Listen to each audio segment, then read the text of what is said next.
벚꽃 야담 방문해주셔서 감사합니다. 구독, 좋아요, 알림 설정은 여러분의 사랑입니다. 야담 이야기 시작하겠습니다. 옛날 어느 마을에 평민으로 태어난 연분이가 살았습니다. 연분이는 어머니와 함께 저잣거리에서 국밥을 팔며 살고 있었답니다. 연분이의 집은 저잣거리를 끼고 있어 다행히도 집에서 국밥을 팔 수 있었던 거죠. 연분이는 커가면서 한 번도 보지 못한 아버지가 누구인지 늘 궁금하였답니다. 하지만 어머니가 말씀하지 않으시는 이유가 있을 것 같아 물어보지는 않았던 거죠. 그렇게 연분이가 17세가 되어 아버지의 존재에 대해 한 번은 물어보고 싶었습니다. 어느 날 밤에 어머니와 이불에 누워 물어보았답니다. 엄니, 아버지가 궁금하구먼. 이제 나도 컸으니까 말해주더라고. 어머니는 몸을 움츠리며 솔찬히 놀란 것 같았죠. 아비 없이도 잘 살고 있는디 갑자기 아비를 알아서 뭐하게? 속 시끄러워 그만 자더라고. 어머니는 돌아 누워 자는 척은 했지만 어깨가 흔들리는 것을 보니 울고 있었던 거죠. 연분이는 어머니의 슬픈 어깨를 보니 더 이상 물어볼 수가 없었답니다. 연분이는 시집갈 나이가 되어 어머니는 자신과 다르게 연분이의 서방은 연분이를 항상 아껴주며 같이 살 수 있는 사내와 짝지어주고 싶었습니다. 연분이는 어려서부터 영리하고 얼굴도 예쁘고 마음씨도 착하고 또한 귀티가 흐르니 사내들이 쉽게 다가오지 못했답니다. 그러다 보니 어머니는 국밥 먹으러 오는 총각들을 매일 유심히 보며 연분이의 짝을 직접 고르기로 마음먹었죠. 그리하여 국밥 먹는 사내들은 자신들도 모르는 사이 연분이의 서방 후보가 되어 있었습니다. 연분아, 저기 마루에서 먹는 저놈아는 어떤가? 덩치도 적당하고 잘 웃는 것을 보니 착한 것 같고 먹는 것도 개걸스럽게 먹는구먼. 걔는 저기 아랫마을에 은실이랑 사귀고 있구먼. 그려? 그럼 저기 저놈아는? 걔는 속 터지게 게을러. 그럼 저녁에 와서 먹는 순돌이는 어떠한가? 순돌이는 참 착하고 순진해서 딱 데리고 살기는 좋은디 시어머니 될 사람이 아니여. 첫째 며느리 쥐 잡듯이 잡는 건 몰라서 그래요. 아이고, 내가 이렇게 정신이 없어야 그 여편네도 시집살이로 고생 바가지로 해서 그런 걸 깜빡했네. 그렇게 두 모녀는 연분이의 신랑 찾는데 신이나 있었답니다. 그러던 어느 날 어머니는 1년에 한 번은 꼭 절에 혼자 가시는 날이 있었습니다. 그런 날이면 장사는 접고 연분이는 친구네 집에 가서 같이 자곤 했었죠.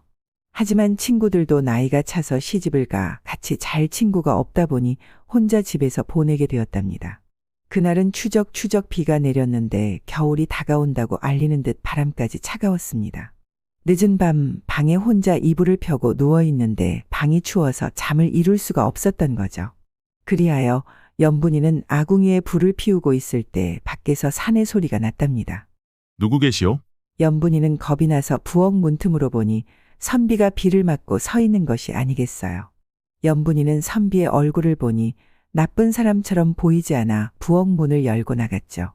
무슨 일이요? 남는 방이 있습니까? 비도 오고 밤이 늦어 더 이상 갈 수가 없다오. 남는 방은 없습니다요. 그럼 국밥 한 그릇이라도 먹을 수 없을까요? 연분이는 국밥 정도면 괜찮다고 생각해서 선비를 따뜻한 방으로 들어가게 했습니다. 그리고 남아있던 국밥을 뜨끈하게 데워 방으로 가지고 들어갔답니다. 그런데 이게 웬일이랍니까? 선비는 갓을 벗고 젖은 옷은 벗어 벽에 걸어놓고 앉아있는 것이 아니겠어요. 연분이는 순간 놀라 눈이 동그랗게 뜨고는 선비를 쳐다보았답니다. 미안하오. 겉옷이 비에 젖어 입고 있으면 방에 물이 떨어질까봐 벗었다오. 선비도 혼자 있는 처녀방에 옷을 벗고 있었으니 자신이 생각이 짧았다고 생각을 했답니다. 선비는 일어나 연분이가 들고 있는 상을 받아들려고 상을 잡았는데 연분이의 손까지 잡게 되었던 거죠. 선비도 당황스러웠지만 연분이는 얼굴이 발그스레지면서 온몸이 뜨거워졌습니다. 선비도 처음 느끼는 설레임의 심장이 간질간질했죠. 선비는 한양에서 반듯하기로 소문이 난 사대부 가문의 외동아들 김유빈이었습니다. 그런데 김선비도 처음 느껴보는 감정에 심장은 요동을 치고 아랫도리는 바짝 긴장을 하고 있는 것이 아니겠어요. 김선비는 차분하게 감정을 다스리며 국밥을 먹기 시작했답니다. 그런데 국밥이 코로 들어가는지 입으로 들어가는지 모르게 우적우적 먹기만 했죠. 연분이는 선비님이 너무 급하게 드시는 것 같아 말하였습니다. 선비님, 체하겠습니다요. 천천히 드시지요. 선비는 연분이의 갑작스러운 말에 사례가 걸려 캑캑거리며 얼굴까지 빨개지는 것이 아니겠어요. 연분이는 선비님이 숨 넘어가듯 캑캑거려 자신도 모르게 물을 먹여주었답니다. 연분이도 모르게 한 행동이 선비의 마음에 불을 지펴 불구덩이로 만들었던 거죠. 김선비 나이 22세, 젊다 보니 생각보다는 몸이 먼저 움직이는 왕성한 나이였습니다. 김선비는 기침을 멈추고 옆에서 걱정하는 연분이 얼굴을 보았답니다. 그 얼굴이 어찌나 어여쁜지 김선비는 연분이의 앵두 같은 입술을 보는 순간 머금었죠. 연분이는 사내의 커다란 몸에 못 이겨 뒤로 넘어졌고 사내의 서투른 입맞춤은 연분이의 마음을 갖는데 충분하였습니다. 연분이도 선비의 입맞춤에 함께하니 선비는 허락을 받았다고 생각하는지 손도 바쁘게 움직였답니다. 사내는 호롱불을 입으로 끄고는 강한 남자가 되어 연분이를 소중히 안았죠. 이렇게 두 사람은 비바람 몰아치는 시끄러운 밤에 따뜻한 아랫목에서 한참 동안 젊음을 불태웠습니다. 그렇게 새벽이 되어 비바람도 멈추고 두 사람의 열기도 사그러지고 있었답니다. 선비는 연분이를 안고는 신분의 차이로 책임지지 못할 행동에 자책을 하고 있었죠. 그때 연분이는 선비의 마음을 아는지 말하였습니다. 하룻밤이지만 서로 느꼈던 감정을 부끄럽게 만들고 싶지는 않습니다. 연분낭자라고 했어. 난 연분낭자를 처음 보는 순간 심장이 뛰었다오. 이런 마음을 연모라고 한다면 난 연분낭자를 연모하고 있어. 저도 김선비님을 처음 보는 순간 제 심장도 뛰었지요. 그렇게 두 사람은 하룻밤에 연인이 되어 각자의 삶을 살아가게 되었답니다. 그러던 어느 날 연분이는 국밥 냄새를 맡는 순간 헛구역질이 나와 뒷마당으로 뛰어갔습니다. 헛구역질을 하는 연분이를 보고 놀란 어머니도 일하다 말고 뒷마당으로 갔죠. 연분아 아니제? 어미가 생각하는 것 그것은 아니제? 말을 해보더라고. 연분이는 아니라고 말할 수가 없었답니다. 연분이는 차라리 잘 되었다고 생각했습니다. 엄니, 차라리 잘 되었구먼. 우리 셋이 잘 살아보자고. 그러고는 머리를 혼자 올리면서 웃고 있는 딸을 보니 억장이 무너져 등짝을 퍽 소리나게 때렸죠. 엄니, 이제는 때리는 것도 금지요. 내 똥배에 아기 있자녀. 아이고, 속 없는 거사. 나 사는 꼴 보고도 그리 좋더냐? 엄니, 시집살이 안 하는 것만으로도 좋은 건 아니요. 그건 그라제. 아니 이것이. 그렇게 생각하자고. 사실 나 시집 가고 나면 늙은 엄니 혼자 될 것 생각하니까 잠도 오지 않았구먼. 어머니는 연분이의 속이 말이 아닐 거라 생각이 들어 좋게 생각하기로 했답니다. 그렇게 장사를 하고 있는데 지게를 메고 들어오는 사람이 있었습니다. 여기가 연분낭자 집인가요? 네 그런디요. 잘 찾아왔네. 이것을 어디에 놓을까요? 이게 다 뭐다요? 누군지는 자세하게는 모르. 과거 시험 보러 가던 길이었는데 연분낭자의 보살핌에 장원급제까지 하게 되었다며 감사의 뜻으로 드린다고 했소이다. 연분이는 누구인지 알기에 눈물이 앞을 가렸죠. 김선비는 연분이가 살아가는데 부족함 없이 살 수 있도록 비단, 쌀, 폐물 그리고 집 문서까지 주었답니다. 밤이 되어 연분이는 배를 소중하게 안고는 김선비님이 자신을 기억하고 있다라는 것만으로도 기뻤습니다. 연분이는 김선비님이 주신 기와집에 여인전을 만들고 국밥집을 판 돈으로 장사 미천을 만들었죠. 여인전은 점점 입소문이 나면서 활발하게 운영이 되기 시작하였답니다. 그렇게 9개월이 지나 연분이는 아주 튼튼하고 잘생긴 아들을 낳았죠. 연분이 아들 이름은 건우였습니다. 어느 날 늦은 밤, 담 너머 웅성웅성하는 소리가 들려 연분이가 마당으로 나갔습니다. 여기로 낯선 사내 한 명이 들어오지 않았어? 무슨 일 있는 건가요? 강도요. 아니요. 없으면 되었어. 그러고는 다른 집으로 이동하였답니다. 그때 뒷마당에서 검은 그림자가 보였죠. 연분이는 너무 놀라 소리도 못 지르고 서 있었는데 익숙한 목소리가 들려왔습니다. 연분낭자요? 이건 김선비님의 목소리였습니다. 김선비님, 일단 방으로 들어가시지요. 김선비는 방에 들어가 누워있는 아기를 보고는 얼음이 된 것처럼 서 있는 것이 아니겠어요. 연분이는 김선비의 표정을 보니 많이 놀란 듯하여 아기를 안아 김선비 품에 안겨주었습니다. 김선비는 갑작스럽게 안겨주니 받아 안았지만 100일도 안 되어 보이는 작은 아이는 처음이라 손이 바들바들 떨렸답니다.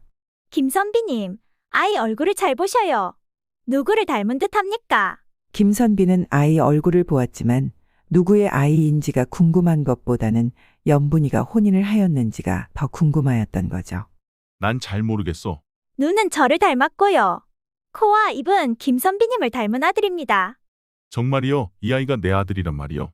김선비는 가슴이 찡해 오면서 이 작은 꼬맹이가 자신의 아이라 생각하니 가슴이 벅차 오르고 눈물이 났답니다. 그렇게 한참 동안 아이 얼굴을 흐뭇한 미소로 바라보았죠. 연분이는 그런 김선비를 바라보며 얼굴이 많이 야윈 듯하여 걱정이 되었습니다. 선비님, 무슨 일 있으신가요? 포졸들이 집에까지 왔습니다. 김선비는 아이를 이불 위에 눕히고 연분이를 안았답니다. 김선비는 연분이가 하룻밤의 여인으로 끝날 줄 알았는데 자신의 마음에는 온통 연분이로 가득 차 그 누구도 눈에 들어오지 않았죠. 연분이를 안고 있으니 이제 살 것 같습니다.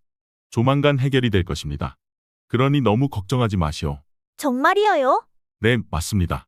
그리고 이 물건 아주 중요한 것이니 잘 간직하고 계시오. 내가 찾으려 오리다.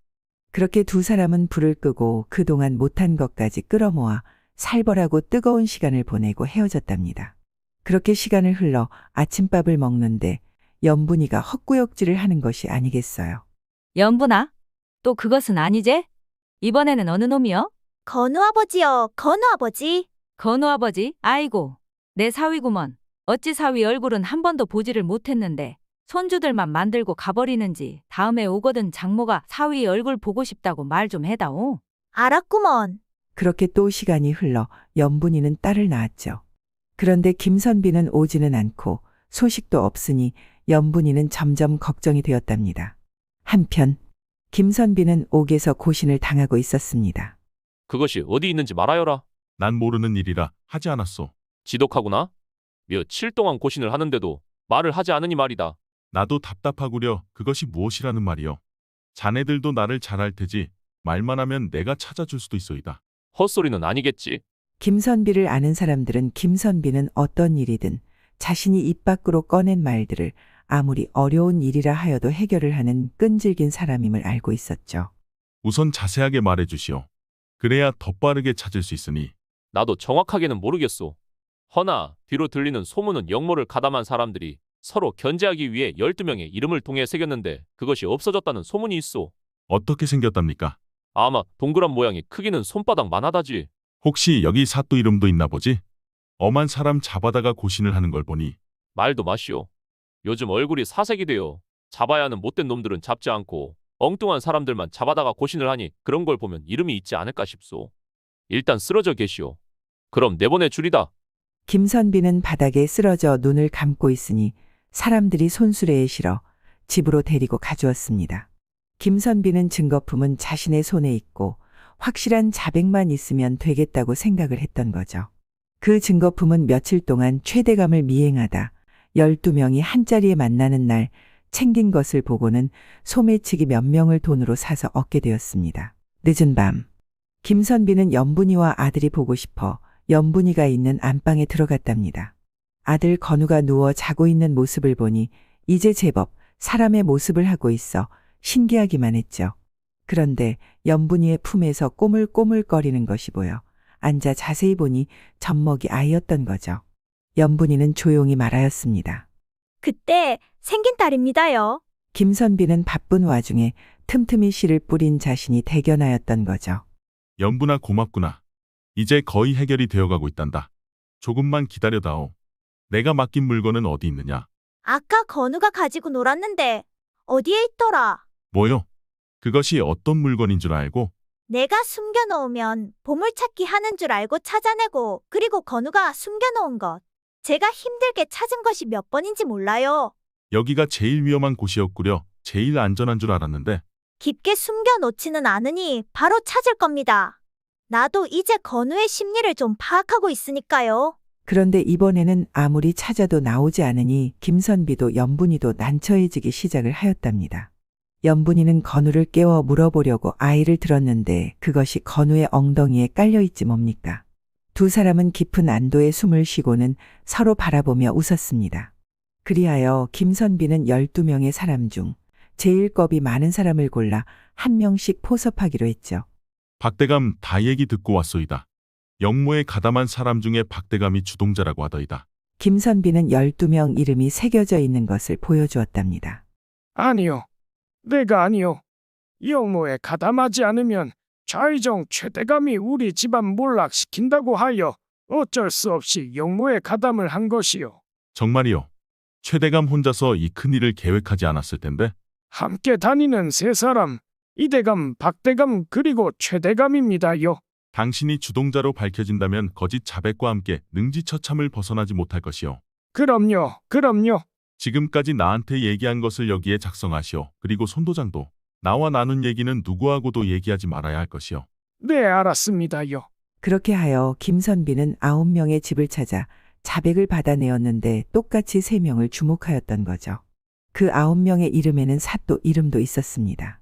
그리고 9명은 협박 또는 높은 직위를 준다는 유혹으로 합세한 걸로 밝혀졌답니다. 그리하여 최대감 외 2명은 영모죄로 차명을 시키고 삼족을 멸하였으며 9명은 유배지로 보내지고 가족들은 노비가 되었다고 합니다. 김선비는 2년에 걸쳐 영모 관련 일을 마무리하게 되었습니다. 김선비는 그러하였습니다.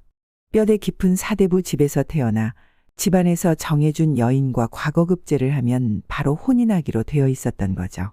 그런데 연분이를 만나 연모하는 마음과 신비한 황홀감까지 알게 된 이후 그 누구하고도 혼인하고 싶지 않았답니다. 그리하여 아버지께 말씀드리니 평민인 여인과 혼인은 있을 수 없다며 호통을 치셨죠.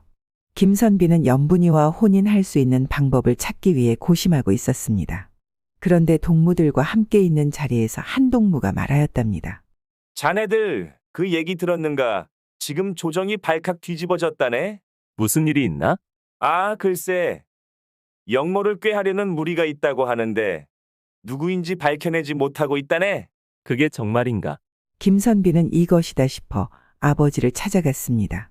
아버지, 제가 영모자들을 밝혀내면 연분이와 혼인을 허락해 주세요. 아니, 내가 그 일을 어떻게 알았느냐? 저도 그 정도는 알 수 있는 나이이지요. 아버지는 한참을 생각을 하셨습니다. 조정에서는 서로 의심하는 눈초리만 깊어갈 뿐 누구도 이 일을 해결하겠다고 나서는 사람들이 없었으니까요. 자신조차 심증은 있지만 증거를 찾기가 너무 힘이 들었던 거죠. 그런데 아들이 하겠다고 하니 놀라지 않을 수가 없었습니다.